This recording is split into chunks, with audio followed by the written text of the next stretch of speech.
Hi everyone, welcome guys to my YouTube channel. This is Megha Kulshresht and you are watching Kulshresht Biology classes. And today we are going to study about the gel electrophoresis. तो आज का हमारा topic है gel electrophoresis. This is the NCERT diagram and देखिए phoresis का मतलब होता है to carry. यहाँ पे इलेक्ट्रिक करेंट की प्रेजेंस में जो जेल है, ठीक है, ये जो जेल दिख रहा है आपको, इस जेल में इलेक्ट्रिक करंट प्रोड्यूस करा के क्या किया जाएगा, डीएनए के फ्रेगमेंट्स को सेपरेट किया जाएगा। ओके, डीएनए के फ्रेगमेंट्स को सेपरेट किया जाएगा। तो this is the gel which carry the DNA fragments. This is what we call gel electrophoresis. Okay, so पहले हम ये देखते हैं कि कैसे करते हैं इसको। ओके, तो पहला जो है इसमें हमें क्या क्या चाहिए, राइट। देखिए पहले तो हमें वही चाहिए जेल। इसमें जो जेल यूज हो रहा है वो होता है एग्रोस जेल। अब ये जो टेक्निक है gel electrophoresis, it is not done for DNA only, it is done for proteins also. Okay, DNA के यहाँ पे अभी हम डीएनए की बात कर रहे हैं कि डीएनए को कैसे सेपरेट कर रहे हैं। तो ये जो है एग्रोस जेल यूज किया जाएगा जो सीवीड से आपको मिलेगा। ये आप देख सकते हैं यहाँ पे एग्रोस जेल जो है पाउडर फॉर्म में होता है, राइट। और इसको मिक्स कर दिया जाता है एक बफर सॉल्यूशन से। बफर एक वो सॉल्यूशन होती है जो पीएच को मेंटेन रखती है। तो बफर सॉल्यूशन से इसको मिक्स कर दिया जाएगा, फिर इसको माइक्रोवेव किया जाएगा जिससे कि कोई भी माइक्रोब्स वगैरह है तो वो डिलीट हो जाए मतलब मर जाए, राइट। तो उसको माइक्रोवेविंग की जाएगी, फिर इसको ट्रे में डाल दिया जाएगा। ये ट्रे है, इस ट्रे में इस जेल को डाल देंगे, थोड़ी देर इसे रख देंगे, ये हो जाएगा सॉलिडिफाई। और one thing to note here is that कि यहाँ पे हमें कोम्ब लगाना है, कंघी जैसा एक स्ट्रक्चर होता है वो लगाया जाता है, जिसकी वजह से क्या होगा, उस जेल में बन जाएंगे वेल्स। ओके, इस तरीके का comb like structure we have to put in that gel. तो उस जेल में हम ये कोम्ब जैसा स्ट्रक्चर डाल देंगे, थोड़ी देर में इसे निकाल लेंगे। जब सॉलिडिफाई हो जाएगा तो वहां पे वेल्स जैसे स्ट्रक्चर बन जाएंगे, कुआ टाइप का स्ट्रक्चर हो जाएगा, वेल्स ये बन गए। हमें यहाँ पे लोडिंग करनी है डीएनए, राइट। हमें इन वेल्स में डीएनए डालना है। This is what is done. इसके बाद ये जो ट्रे है जिसमें जेल है, इस ट्रे को एक और ट्रे में रखा जाएगा। This is called casting tray. Okay, this is what we call casting tray. और इसका जो टर्मिनल्स हैं ट्रे के, उनको एक टर्मिनल को पॉजिटिव से जोड़ा जाएगा और दूसरे टर्मिनल को नेगेटिव से जोड़ा जाएगा। तो ये जो जेल है एग्रोस जेल, अगर आप उसको माइक्रोस्कोप में देखें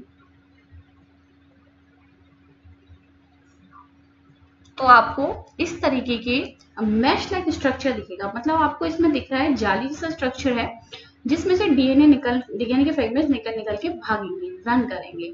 ओके, और जो जितना छोटा होगा उतनी ही तेजी से भागेगा, है ना। इस जेल में से जितना छोटा फ्रेगमेंट होगा वो जल्दी निकल जाएगा और बड़े को निकलने में टाइम लगेगा। तो यही हमें इसी तरह से हमें बैंड्स मिलते हैं। जो छोटा फ्रेगमेंट होता है, देखो ये पॉजिटिव टर्मिनल है, ये नेगेटिव टर्मिनल है। ओके, यहाँ से हमने पॉजिटिव से जोड़ दिया, ये नेगेटिव से जोड़ दिया। ओके, ये हो गया cathode and this is the anode. तो ये जो हमने वेल्स देखिए, वेल्स हमेशा जो है कैथोड साइड होते हैं, नेगेटिव साइड, राइट। और डीएनए जो होता है वो नेगेटिवली चार्ज होता है तो पॉजिटिव की तरफ भागेगा। ओके, नेगेटिव चार्ज होता है डीएनए पे, फॉस्फेट ग्रुप की वजह से नेगेटिव चार्ज होता है। That means it will run towards the anode, anode की तरफ भागेंगे। तो जब वो रन करेंगे, यहाँ पे सपोज डीएनए हमने लोड कर दिया, डीएनए डाल दिया इन वेल्स में, तो जब ये रन करेंगे तो जो बड़े फ्रेगमेंट्स हैं वो पीछे मिलेंगे और छोटे बेस पेयर वाले जो फ्रेगमेंट्स हैं वो आगे मिलेंगे। सपोज यहाँ पे हमें 100 बेस पेयर वाला डीएनए फ्रेगमेंट मिला, यहाँ पे मान लो हमारा 1000 बेस पेयर वाला डीएनए फ्रेगमेंट है। यानी कि व्हाट आई वांट टू से कि जितने ज्यादा लंबा फ्रेगमेंट है उसे ज्यादा टाइम लगेगा उस जेल से निकलने में, तो पीछे रह जाएगा। छोटे छोटे फ्रेगमेंट जल्दी से उस जेल में से निकल के भाग के आगे मिल जाएंगे पॉजिटिव साइड में, ठीक है। अब आप कहीं कहीं आपने देखा होगा कि जो बैंड्स होते हैं वो ऐसे मोटे मोटे दिखते हैं, है ना। कुछ बैंड्स पतले पतले दिखते हैं, कहीं मोटे मोटे दिखते हैं। तो हमने क्या देखा था कि जो रेस्ट्रिक्शन एंजाइम जो होती है जो कट करने को, डीएनए को काटने के लिए हम यूज करते हैं, तो जब ये काटती है डीएनए को तो बहुत सारे ऐसे फ्रेगमेंट्स मिलते हैं डीएनए के जिनका बेस पेयरिंग सेम होती है ना। तो हो सकता है 100 बेस पेयर वाले कम से कम 4-5 बैंड हो, 4-5 फ्रेगमेंट्स हो, बैंड में 4-5 फ्रेगमेंट्स हो, तो 100 बेस पेयर वाले सपोज ये ऐसा एक मिला, फिर दूसरा भी 100 बेस पेयर वाला ही हो, तीसरा भी इतना ही हो, 1000 बेस पेयर वाले सपोज एक ये है, तो ये है, कई सारे हो। तो ये जो डिनोट कर रहा है, ये जो मोटा सा बैंड दिखता है ना, इसका मतलब ये है यहाँ पे सपोज 500 बेस पेयर वाला है, तो ये जो डिनोट कर रहा है, ये डिनोट कर रहा है कि यहाँ पे उतने फ्रेगमेंट्स जो है 500 बेस पेयर वाले कई सारे फ्रेगमेंट हैं। बात समझ में आई? इसलिए थोड़ा सा मोटा स्ट्रक्चर कहीं कहीं दिखता है। ठीक है, समझ में नहीं आता ना, पहले मुझे भी नहीं आता था कि ये कहीं कहीं मोटा क्यों दिखाते हैं। तो ये रीजन यही है कि ऐसे फ्रेगमेंट जो है कई सारे हैं। बात क्लियर होगी? तो ये किया जाता है जेल इलेक्ट्रोफोरेसिस में। ये एनसीईआरटी की फिगर दी हुई है। तो अब इसको देखो, इसमें ये नहीं दिखाया कि इसको कास्टिंग ट्रे होती है उसमें रखा जाता है, उसमें भी सॉल्यूशन होती है, बफर सॉल्यूशन। ठीक है, ये इसका पॉजिटिव साइड है, ये इसका नेगेटिव साइड है। ओके, तो ये वेल्स हो गए जिसमें वेल्स में लोडिंग करेंगे डीएनए की। अब आप देख सकते हो largest bend towards the positive negative side मिलेगा हमें, और smallest bend towards the positive side. Okay, मतलब ये है कि डीएनए पॉजिटिव की तरफ भागेगा, लेकिन जो बड़ा फ्रेगमेंट है, देखिए फ्रेगमेंट के बेसिस पे ये जो है फ्रेगमेंट सेपरेट होते हैं, और किसके बेसिस पे? लेंथ के बेसिस पे। फ्रेगमेंट्स जो सेपरेट होते हैं that is on the basis of its length. जितना ज्यादा लंबा डीएनए वो उतना पीछे रह जाएगा, उसे निकालने में दिक्कत होगी। ओके, अगर आप प्रोटीन्स का सेपरेशन कर रहे हो, ऐसे मैं इतना डिटेल में नहीं जाना चाह रही, प्रोटीन्स का सेपरेशन करोगे तो that is on based of charge, क्योंकि प्रोटीन्स पे होते हैं चार्ज, कोई प्रोटीन न्यूट्रल होती है, किसी में पॉजिटिव चार्ज होता है, किसी में नेगेटिव चार्ज होता है ना। बट डीएनए के जो फ्रेगमेंट सेपरेट हो रहे हैं on the basis of its length. Is it clear? अब ये जो डीएनए आपको दिख रहा है, अब ये बैंड्स जो दिख रहे हैं डीएनए के, ये आपको ऑरेंज कलर के दिख रहे हैं। ये ऑरेंज कलर शुरू में तो नहीं दिखेगा, जब ये रन कर रहा है तब नहीं दिखेगा। हमें इसमें पहले तो एक डाई डालनी होगी जिससे हमें ये फ्रेगमेंट्स दिखे। वो डाई होती है इथियम ब्रोमाइड। ओके, लेट इथियम ब्रोमाइड है। ठीक है, ये यूज होगी डाई, और इसके बाद हमें यूवी लाइट में देखना होगा। We have to see in the UV light because we can not see these bands in visible light. Visible light में ये हमें बैंड्स नहीं दिखेंगे। तो let's read what is mention in the paragraph. पहला क्या है? Separation of separation and isolation of DNA fragments. देखो कहानी क्या थी, हमने क्या करना था, हमने एक सेल लिया, उसमें से हमें इंसुलिन का जीन निकालना था। तो इंसुलिन का सीन ऑब्वियसली डीएनए में है, ये हमने डीएनए निकाल लिया था। इस डीएनए को हमने रेस्ट्रिक्शन एंजाइम्स की हेल्प से कट करा दिया। ठीक है, रेस्ट्रिक्शन एंजाइम क्या होती है? पर्टिकुलर सीक्वेंस देखती हैं, जो कि हमने पिछली वीडियो में बात करी थी, और उसके अकॉर्डिंगली वो फ्रेगमेंट्स में डीएनए को तोड़ देती है। ये हमें डीएनए के बहुत सारे फ्रेगमेंट्स मिल गए। ओके, कहीं ना कहीं हमारा जीन ऑफ इंटरेस्ट भी लाइक कर रहा है, सपोज यहाँ लाइक कर रहा है। अब इसका हम क्या करेंगे? जेल इलेक्ट्रोफोरेसिस कराएंगे, जिससे कि फ्रेगमेंट जो है सेपरेट हो जाए एक प्रॉपर सीक्वेंस में। उसके लिए हमें जेल इलेक्ट्रोफोरेसिस करानी पड़ेगी, gel electrophoresis.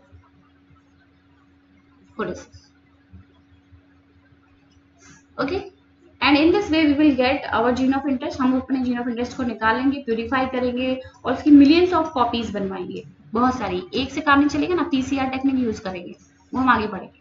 Polymerase chain reaction use करी जाएगी, इससे हमें millions of copies, billions of copies उस पर्टिकुलर जीन ऑफ इंटरेस्ट की मिल जाए।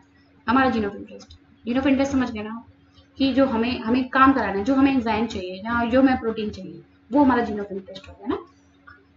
So this is now the cutting of DNA by restriction endonucleases results in the fragments of DNA। ये हमने बात करी, restriction endonuclease से fragments मिल गए। Now these fragments can be separated by a technique known as gel electrophoresis। इन को separate करने के लिए gel electrophoresis यूज करेंगे। Since DNA fragments are negatively charged, charge कौन सा है DNA पे? नेगेटिव चार्ज है because of phosphate। They can be separated by forcing them to move towards the anode। Anode की तरफ मूव करेंगे, जो कि हमने अभी देखा था। ठीक है, पॉजिटिव की तरफ भागेंगे under an electric field through a medium और मैट्रिक्स। अब जो मीडियम यहाँ पे यूज हो रहा है वो एगरोस जेल यूज हुआ है, ओके, जो कि नेचुरल पॉलीमर है जिसको हम सीवीड से एक्सट्रैक्ट करते हैं, ओके, पाउडर फॉर्म में मिलता है, उसका जेल बनाना पड़ता है। उसको पहले बफर सॉल्यूशन में डालेंगे, उस पाउडर को, उसको हीट करेंगे, फिर उसको हम डाल देंगे ट्रे में, थोड़ी देर में वो सॉलिडिफाई हो जाएगा। Right, the DNA fragments separate according to their size. This is very important. According to their size. लंबा साइज है पीछे रहेगा डीएनए, छोटा साइज है आगे आएगा। तो ठीक है, through sieving effect provided by agarose gel. Sieving वही छानने वाला इफेक्ट है ना, छानते हो ना किसी चीज को तो बड़ी चीजें ऊपर रह जाती हैं, छोटी चीजें निकल के आ जाती है, वही चीज सीविंग इफेक्ट है, ओके। तो hence the smaller the fragment, जितना छोटा फ्रेगमेंट है उतना ही ये आगे मूव करेगा। Farther it moves forward farther, right. तो आगे देखते हैं, डीएनए फ्रेगमेंट सेपरेट हो गए हैं। The separated DNA fragments can be visualised. अब भाई देखेंगे कैसे वो, हमें ऐसे ही नहीं दिखेगा, जब वो रन कर रहे थे we can not see, we have to put that, उसमें हमें इथेरियम ब्रोमाइड जेल में डालनी होगी और उसके बाद हमें यूवी रेज में वो देखना होगा, तब हमें वो बैंड्स दिखेंगे किस कलर के, ऑरेंज कलर के। Visualized only after staining the DNA. DNA को स्टेन करना होगा with a compound known as ethidium bromide followed by exposure to UV radiation. ये चीजें इंपॉर्टेंट है, ethidium bromide फिर UV rays. You cannot see pure DNA fragments in the visible light. यानी कि हमें visible light में DNA के fragments नहीं दिखेंगे. You can see bright orange bands of DNA. कब दिखेंगे, जब हम ethidium bromide डालेंगे और UV light डालेंगे तो हमें वो orange कलर के bands दिखेंगे, ठीक है। अब इन बैंड्स को हमें निकालना है, okay. Separated bands of DNA are cut out from the agarose gel. तो उस जेल में से हमें ये डीएनए के जो बैंड्स हमें मिले हैं, ये हमें बैंड्स निकाल लेने हैं और इस प्रोसेस को हम बोलेंगे इल्यूशन। तो ये बैंड्स जो मिले हैं हमें निकाल लेने और इनको बोलते हैं हम elution. This step is known as elution. Okay, the separated bands of DNA are cut out from the agarose gel and extracted from the gel. These निकाल लिया गया, उनकी प्यूरिफिकेशन होगी क्योंकि हमारा उसमें ही जीन ऑफ इंटरेस्ट लाई कर रहा है। The DNA fragments purified in this way are used in constructing recombinant DNA by joining them with cloning vectors. अब इसमें से डीएनए जो निकलेगा उसको हम क्लोनिंग वेक्टर यूज करेंगे और उसको उसके साथ जोड़ दिया जाएगा और यहाँ पे डीएनए लाइगेज यूज होगी, डीएनए लाइगेज इनको चिपका देगी, ओके। तो ये पेस्टिंग का काम करेगी डीएनए लाइगेज, जो कि हमने बात करी थी, ये फॉस्फोडाइस्टर बॉन्ड को मिला देती है, राइट।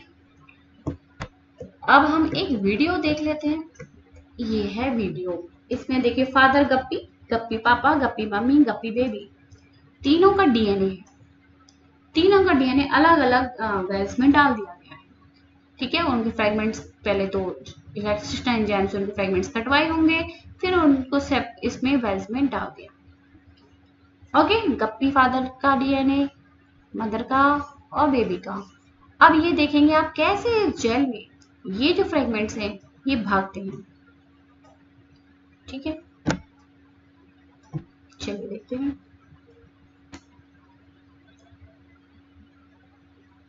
राइट।